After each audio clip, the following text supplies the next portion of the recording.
আপনি যতটুকু কন্ট্রোল করতে পারেন 300 কিলোমিটার 400 কিলোমিটার স্পিডে you can drive, no problem. রাস্তাটাই এভাবে তৈরি করা হয়েছে। পৃথিবী আসলে স্পিড যেভাবে যাচ্ছে, যে বিভিন্ন দেশ, কারো কোনো স্পিডের লিমিট নেই। যে যার স্পিড যত বাড়িয়ে তার দেশকে, তার জাতিকে এগিয়ে নিয়ে যাচ্ছে। আমরা আমরা যদি সেই ক্ষেত্রে আমাদের দক্ষতার পরিচয় না দিতে পারি, আমাদের যোগ্যতার পরিচয় না দিতে পারি, আমরা যদি প্রযুক্তিকে আমাদের করায়ত্ত বশীভূত করতে না পারি, তাহলে আসলে আমরা পৃথিবী থেকে অনেক বেশি পিছিয়ে পড়বো। আমরা সেটি চাই না। আমরা জানি আমাদের আমাদের যে প্রজন্ম আছে আগামী দিনে, তারা অত্যন্ত যোগ্য এবং অত্যন্ত মেধাবী, এবং তারা পৃথিবীর বিভিন্ন দেশে সেই মেধার স্বাক্ষর রেখেছে। আমরা জানি জুলহাস মোল্লার কথা, যিনি মানিকগঞ্জে প্লেন উড়িয়েছেন। তা আমরা আমাদের নারায়ণগঞ্জে কি এরকম জুলহাস মোল্লা আসতে পারে না?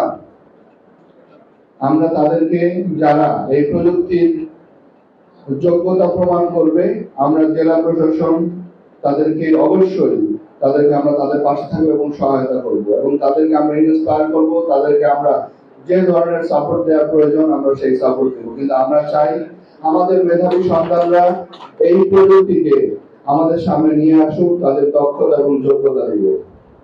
আজকে এই জন্য আজকে কিন্তু পৃথিবীটা হচ্ছে একটা ডিজিটাল প্ল্যাটফর্ম। আমরা যে কেউ চাইলে যে কোনো বই যেমন করতে পারি, যে কোনো আইডিয়া নিতে পারি, আইডিয়া শেয়ার করতে পারি। আজকে পৃথিবীটা খুবই ছোট। এই যে ছোট পৃথিবীর যে সুবিধা, এই প্রযুক্তির সুবিধা আমাদের কাজে লাগাতে হবে। আমাদের সময় খুবই সংক্ষিপ্ত, আমরা যেন আমাদের সময়টাকে কাজে লাগাতে পারি। কারণ হচ্ছে যে সময়ের মূল্য অনেক বেশি। এখন সময় কাজে না লাগাতে পারলে, এখন দক্ষ হয়ে গড়ে তুলতে না পারলে, নিজেকে এই স্পিডের সাথে নিজেকে তাল মেলাতে না পারলে, আমার সামনে যারা চলে যাবে তাদেরকে আমরা ধরতে পারবো না। এই হাইওয়েতে যারা চলে যাচ্ছে, যারা আমাকে ওভারটেক করে চলে যাচ্ছে, তাদের কিন্তু আমরা আর ওভারটেক করা আমাদের জন্য অনেক টাফ হয়ে যাবে। সুতরাং আমাদের প্রতিটা মুহূর্তকে কাজে লাগিয়ে আমাদের দক্ষতা অর্জন করতে হবে, যাতে আমরা এই বিশ্বের যে চলমান যে স্পিড, তার সাথে যেন আমরা নিজেদেরকে তাল মিলিয়ে আমরা চলতে পারি।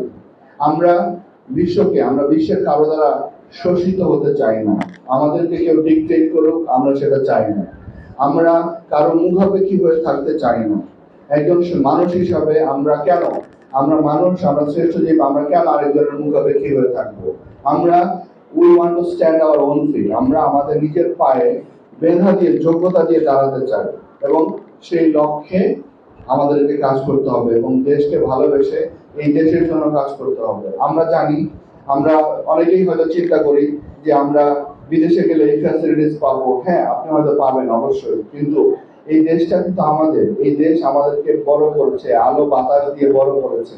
আমাদেরকে এই দেশের প্রতি আমাদের একটা কমিটমেন্ট থাকা উচিত, আমাদের দায়িত্ব থাকা উচিত, এবং এই দেশের জন্য আমাদের কাজ করতে হবে।